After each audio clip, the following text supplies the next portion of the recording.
উজানির কারি সাহেব কারি মঞ্জুর আহমদ 11 জন সন্তানের সর্বশেষ সন্তান। আমার হাত আর তার হাত এক জায়গায় নিয়ে এইভাবে উঠায়া উজানি বৈশা ঘরে বৈশা দোয়া করতেন, আল্লাহ আমার হাতের সাথে ওর হাতটাও তুমি কবুল করে নেও। আমি চাইও ভালো একজন আলেম হবে আর একটা বড় মাদ্রাসা করবে।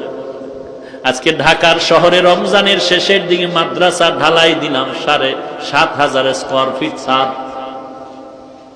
মাদ্রাসা চলতেছে, কিন্তু কারি সাহেব দেখে যেতে পারলেন না সেই দোয়ার মাদ্রাসা। জায়গা নাই, 2-3 বছর ধরে বাইতুল্লাহর গিলাফ ধরে ধরে কানলাম, আল্লাহ একটা জায়গার ব্যবস্থা করে দাও। 3টা বিল্ডিং ভাড়া চলতেছে।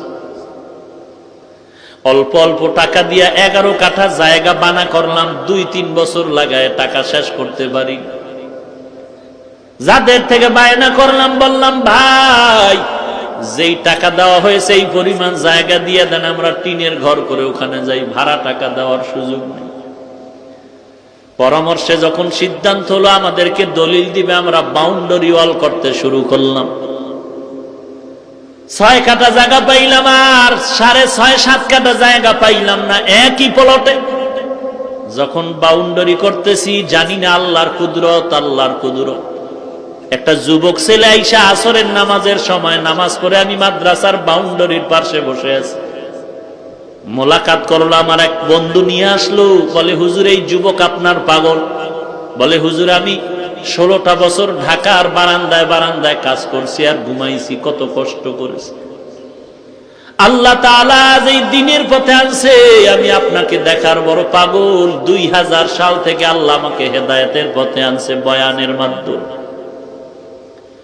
আমি 40 লাখ টাকা দিয়ে একটা মসজিদ বানাইছি, আপনি জুমা পড়ায় একটু আমার উদ্বোধন করে দিবেন।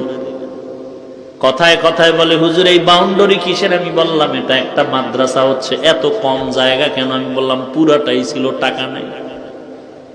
আল্লাহর বান্দা বলে হুজুর জায়গা লাগে 3 কাঠা নিয়ে নেন, আমি টাকার ব্যবস্থা করে দিচ্ছি।